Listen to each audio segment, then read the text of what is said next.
All right, this one might be a little bit long, but don't worry.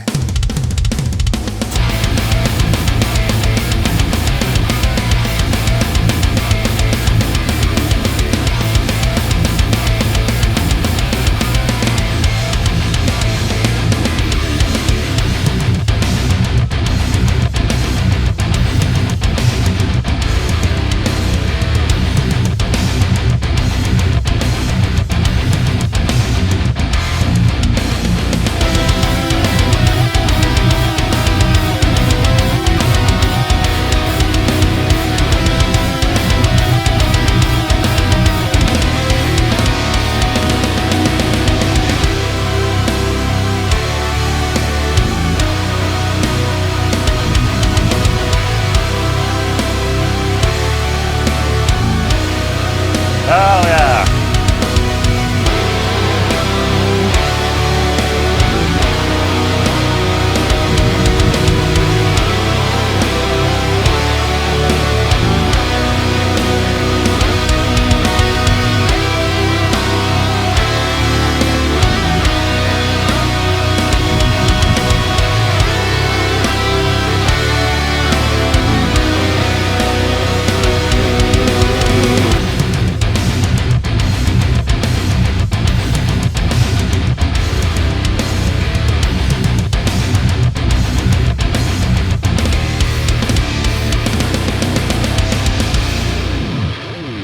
Hell yeah! What's up, everyone? And welcome to Sunday with Ola 239. Holy shit. Why was that intro so freaking long? Well, gotta tell you, it's because it's an actual song that's released already. Early 2024, Rob Scallons asked me if I wanted to write a song for a boss fight of his game, Fretless, The Wrath of Riften. And now the single has been released. It's available on all platforms. It's basically like it's a video game song, man. I wrote that song for the purpose of being a boss fight where there's sections that you can come back and forth a little bit. So it's not necessarily like a standard Ola Englund single or anything like that, but I thought it was cool. It's out on all platforms right now, and Fretless, The Wrath of Riften is available on Steam. I'll put a link in the description of this video. Have you seen this guitar? Look at that! This is our new XF 1.7 FRFN right there. N for natural. And you might have seen me play this. That's too short of a cable right there. But you might have seen... Can you... That guitar. You might see me play this guitar, the 6-string version, in the Haunted video. I also used it in a bunch of demos and shit like that. But they're now finally available from solarguitars.com. Hell yeah, man. So, are you guys ready? We're Sunday with Ola 239. Holy shit! If you guys are ready, I'm ready for the news. By the way, that new news picture that you saw right there, that's made by John Schultz. Thank you so much, John Schultz, for contributing with beautiful pictures of myself in beautiful settings. Kirk Hammett offers an honest take on his guitar skills. I should be a lot better than I am. I see a lot of people on YouTube. I'm freaking impressed. Now 62, Kirk Hammett joined Metallica in 83 and helped shape the band's unmistakable sound. But even years after commercial success and critical acclaim, he seems more inspired by and at times intimidated by the rising tide of young, talented flooding platforms like YouTube. I should be a lot better than I am, he told Mel Amber, laughing at himself. I get some of these younger guitar players, I'm like, where did I go wrong? I'm just shaking my head like, why aren't these guys working? And that's a question I ask myself all the time. Maybe they can't. Maybe they do have jobs. Or families. Or something they can't leave behind. He's right. Not everyone out there is a musician at the point where, you know, they can actually make money of being a musician. It's hard for me to be objective or subjective for where I stand in all of this, he added. I just know that I like playing the way I do. I know if I keep on playing from my cajones, isn't it cojones with an O? Somebody's going to be able to relate to that. I don't need to show off or get egotistical by being like, hey, check out this 3-note octave arpeggio with tapping in the middle. I can't be fucking bothered. I have a bombastic way of playing. I've always been that way even when I was just in my room. You can say whatever you want about the skill level of Kirk Hammett, but I can say, personally, I really relate to what he's saying right here in terms of, you know, offers an honest take. I should be a lot better than I am. And this is something I completely resonate with. You know, when I started my YouTube channel and my musician career, my focus was never on the actual guitar playing. It was always about the production and, you know, the sound and the tone and the gear. That was just way more interesting for me than to actually play the guitar or being able to play guitar. But then obviously I had to kind of skill up a little bit with, you know, joining bands and shit like that. At the same time, why I resonate with this is because, you know, even though my job is very guitar oriented, I run a freaking guitar band. And yeah, I do a guitar YouTube channel, I play in bands. It's so funny how little guitar playing I'm actually doing. And he's completely right. There's so many freaking great YouTubers or Instagram players out there that are just kicking all kinds of asses. And truth be told, those guys, they really inspire. So please keep on being amazing on Instagram, on YouTube. Thank you. Steve I and Joe Satriani has released a new song. The song depicts all of the things Joe and I loved about pounding rock and roll and the glorious guitar. And it features Glenn Hughes on vocals. Okay. All right. It's a little bit more rock and roll and bluesy, I guess. This is more like it feels more like a Satriani song, to be honest. Okay, Satriani says, when I started writing this song, I had no idea how important a contribution from Glenn and Steve would be, he shared. What they brought to the track made it all happen. Hell yeah! Also, I have to congratulate incredible YouTuber Pete Forn, who landed the gig to play with these two cats when they're doing the tour. Unfortunately, they're not playing in Stockholm. Maybe, I think they play in Uppsala, which is you know, a couple hours away. Maybe I'll go see him. Maybe I'll have Pete Forn in the office. How cool would that would be? I mean, obviously, I would want Steve Vai too, and Joe. Hell yeah! Kim File speaks on Soundgarden's unreleased final album. It is us collectively. We want to do it proud. So, not sure if I missed this or something, but the final song on the record may eventually see the light of day. Soundgarden was working on their follow-up to their 2012 King Animal album when vocalist Chris Cornell tragically died in 2017. The record became a point of contention between Soundgarden and Cornell's widow, Vicky Cornell, for years, though in April 2023, a breakthrough was made when the two parties reached an agreement. On behalf of the estate of Chris Cornell, are happy to announce that they reached an amicable out-of-court resolution. The reconciliation marks a new partnership between the two parties, which will allow Soundgarden fans around the world to hear the final songs that the band and Chris were working on. So, I mean, it kind of would have sucked if this was a thing behind the scenes where, you know, two parties were fighting, and at the end of the day, the fans wouldn't get any new music. That would suck ass. So everything good, right? Nope. Soundgarden drummer Matt Cameron stated in November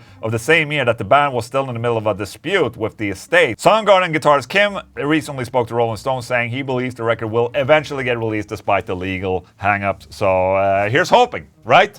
And also with that, I think Soundgarden's getting inducted into the Rock and Roll Hall of Fame or something, which is cool. I mean, I love Soundgarden. Chris Cornell was one of my favorite singers of all time. If there's anything unreleased by Chris Cornell, I'm all for it. All right, so for the past weeks, I talked about it a couple weeks back about Giacomo Turra. There was a video from YouTuber Danny Sapko exposing Giacomo Turra and him basically half stealing, I wouldn't say half steal, he basically stole songs and solos, put them onto his Instagram. He didn't credit properly, and he sold tabs of other people's solos, which fucking sucks. And since I talked about it last time, it's just been growing more and more, and they've grown into this really big thing. It's come to the point where Guitar World has made a thing out of this, and also several YouTubers have come out and uploaded videos, like Charles Bertu and also Rick Beato, who had Giacomo on a collaboration a couple of months back, but since then we haven't seen a video. And then Rick released this video basically saying that you know, he hasn't made a comment on this whole situation, but since people saw that Giacomo was on his channel a couple of months ago, why hasn't he said anything about this? Basically, he's saying the guy came to his channel and it became pretty clear to Rick that Giacomo was not the player he claimed to be on Instagram. You know, on Instagram everything's perfect, right? But when he saw him play, you know, live or in front of him, he understood that, you know, he's just not good enough for my channel. Which is an incredible burn right there. In the conclusion of this video, Rick is basically, you know, saying what Giacomo should have done in the first place. Just make like a fat apology video. He did, but he didn't necessarily like, you know, address the issues. But he should just make a video saying, you know, I f***ed up, okay? I completely f***ed up. And, you know, I have to start again to earn people's trust. But it's going to be really tough to gain that trust back if he can ever get that back. It's a big shit show for sure, but I think it's very good that they're exposing this. And last time I talked about this, I was like, oh, you know, my brain, I can't handle the drama. But right now, in hindsight, I think it's very good that Danny Sapko made this video and exposed all of this. So I'm happy that, you know, guys like Jack Gardner, who's a great guitar player, gets redemption in this.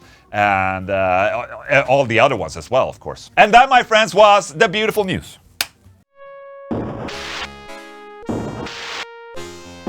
Who's up there? You won't escape that way!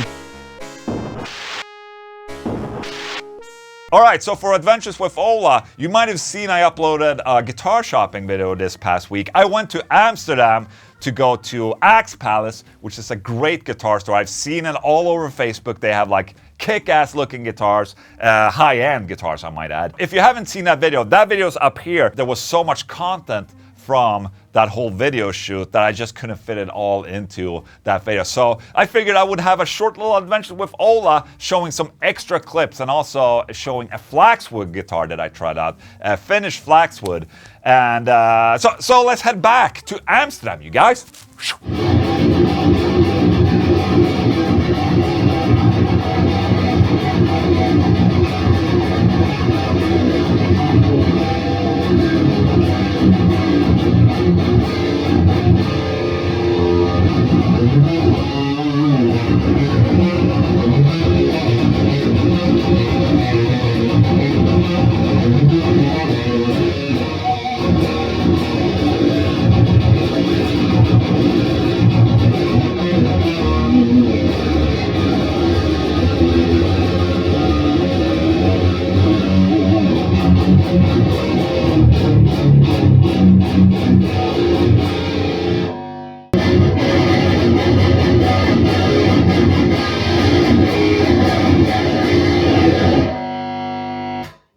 Hell yeah. Except for the noise. Yeah, the noise. That sounds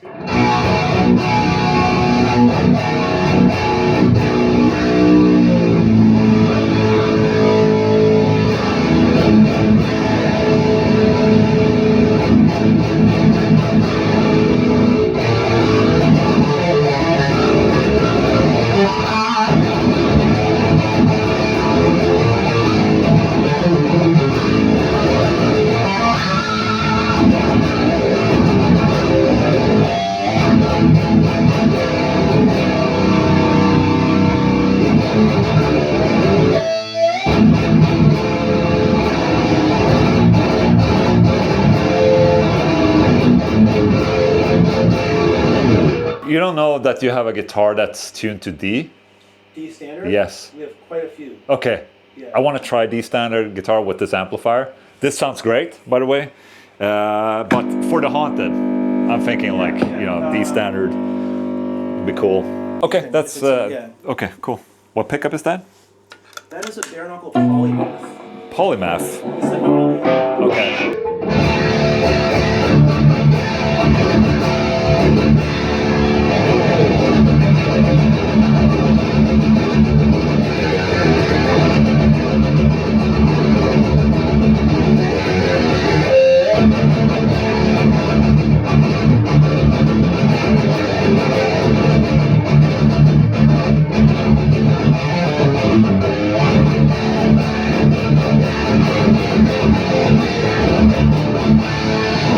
No, this is fine. I just wanted to try the noise gate.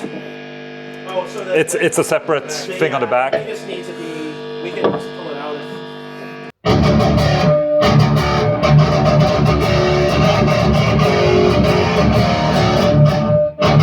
Yeah. Okay. Yes. If it's it's too obviously, much, then- no, obviously I'm just by the amplifier right now, so it's Yeah. gonna be. Yeah.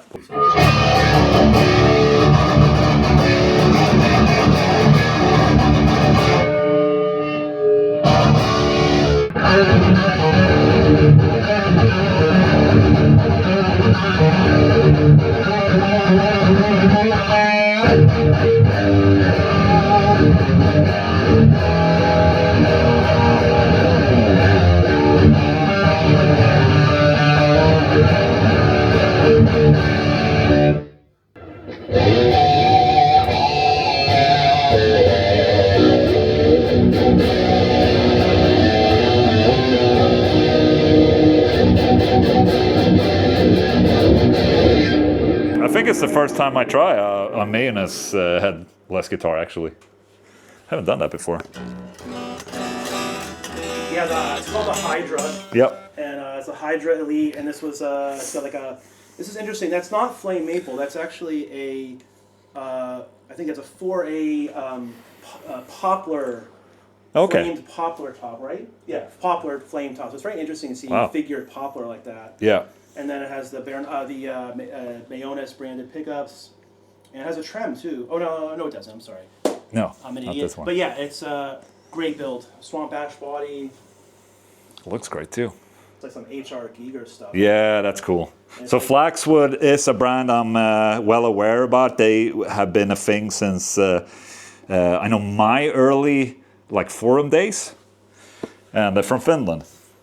And this might actually be the first time I'm trying one of these.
All right, is this the effect? It's the halo, yeah.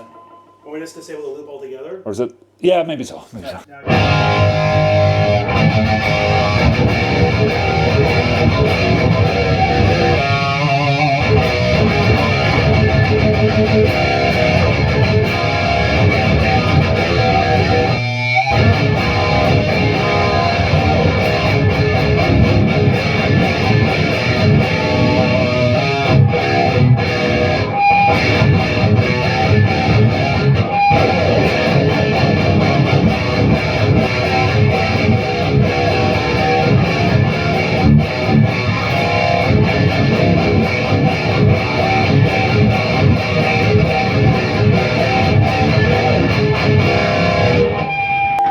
It screams for a mute on the nut, though. It's really screeching.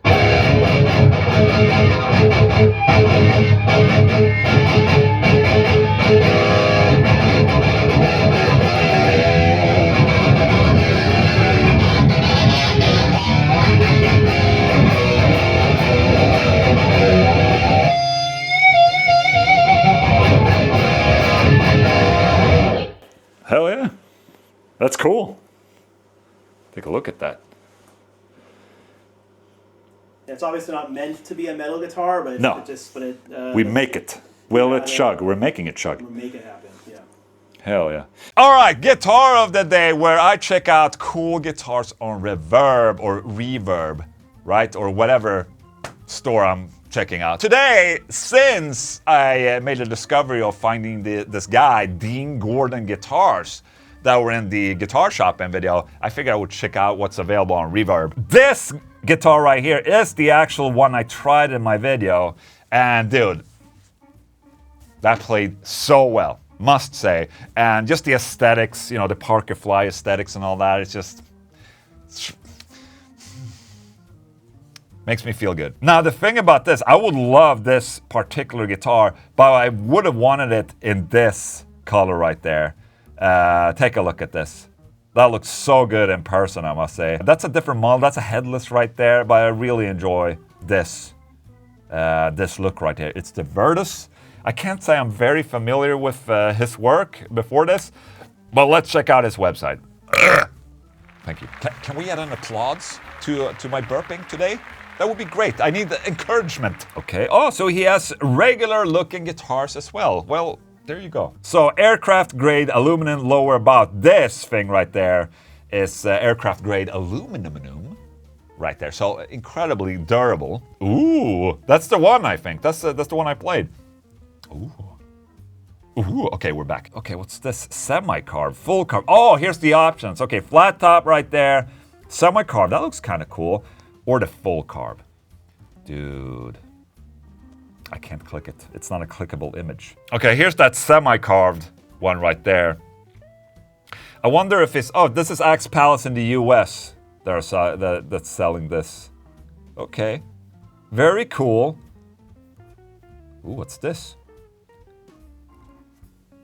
Ooh, look at that. I mean, I gotta admit, the body shape is funky as hell. But, you know, I dig it. At least, well, maybe not that that Telecaster one, but this. That one right there. Completely up my alley. So, if you haven't heard about Dean Gordon guitars, dude, go check it out. I'm impressed as hell. So, I'm born during the early 80s, right? My first-person shooter was Wolfenstein 3D. Now, Wolfenstein was one of the first-person shooters, and even though I played it and it was cool and all, it wasn't until the game Doom came out in the beginning of the 90s that we were like, okay, we haven't played anything like this before. Holy shit. Chainsaws, man. Dude. So, I'm a huge Doom fan, obviously, since that time. And I played every single one of them, obviously. And now they're releasing the new one, the new Doom. And I got this box, which means that, yes, I did purchase the collector's edition because I am a huge Doom fan. So first of all, in the box, we have it right there. PlayStation 5 version of the Dark Ages, new Doom. But it's what's in here that matters. Where am I? And usually I do unboxing of like guitar-related gear, but today I'm doing for gaming, which is a new one, you know. But you know, I'm excited. Ooh, okay, so it's a box within the box. Whoa, check this out. Also, this came a little bit early. I think we were supposed to have like a, you know. Oh my god. Dude. Okay, so the Doom figurine that was supposed to be in this thing, I thought it looked cool when they sold it. I had no idea it would be this freaking big right here. Oh, that's what she said. Fuckface. Oh, what a cool box right here. Ooh, what? Are you kidding me? First of all, you get this. So like a tin box for the game right there. Oh shit. Dude, it's a key card. You know, one of the Doom key cards, a red one. I wonder if they made for the other colors as well. Dude, that is so freaking cool right there. Take a look at that. Now, obviously, this particular Doom doesn't have Mick Gordon on it, which is a shame. But, you know, I was playing... It is a shame how all of that went down. But at the end of the day, even though I'm a, you know, Mick Gordon fan, I'm also a Doom fan, so I'm not gonna let that ruin my Doom experience right here. Holy fuck, where am I supposed to fit this? I know when Louise is gonna see this, she's gonna be like, what's up, nerd? What? Oh my god. Okay, and then you have the hand right here. Dude. Are you kidding me? Have you seen this thing? My goodness. Oh, it's a switchable hand. Okay, okay, yeah, he has the shotgun in his hand right now, so you can switch it to the one with this, basically. But, I also saw this. He has this furry cloak. Whoop! There it goes. Hell yeah, Doom guy. This looks great. Is that... Okay. Dude, I kind of feel bad when I'm putting on the cloak right here because the details at the back are just absolutely insane. Well, this was tougher than I expected. But I get... Well, that was his hand right there. It came off. Dude, what? I mean, this cloak looks a little stupid, to be honest. But take a look at that and take a look at the details, man. Got the skulls down there. That bullshit hanging over there. The shotgun. And right now the cloak needs to be weighted down a little bit. It looks stupid as hell. But, I mean, it looks like good quality, but look at all these details at the back that you're not seeing if you have the cloak. Are you meant to, like, comb the cloak somehow? I think you're supposed... Okay, so there you go right there. Hell yeah, Doom guy. Let's see if I can place it among the other cool shit that I have.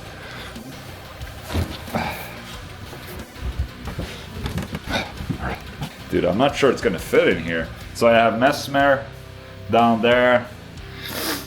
I got Guts right there. Dude, it fits easily. I still need to clean this up. I have a bunch of these figurines. But let's just put it like, oh! Are you kidding me? Right there. I think I had a little Doom guy before. This guy. Take a look at that. Hell yeah, that's so cool. And now, I'm gonna boot up some Doom. Hell yeah. Alright, that was it. Sunday with Ola, 239. Thank you so much, man. It's been a pleasure to provide this incredible low-level information for you. No, but I do hope that you enjoy my little show right here. And for the ones that are in the Premier chat, thank you so much.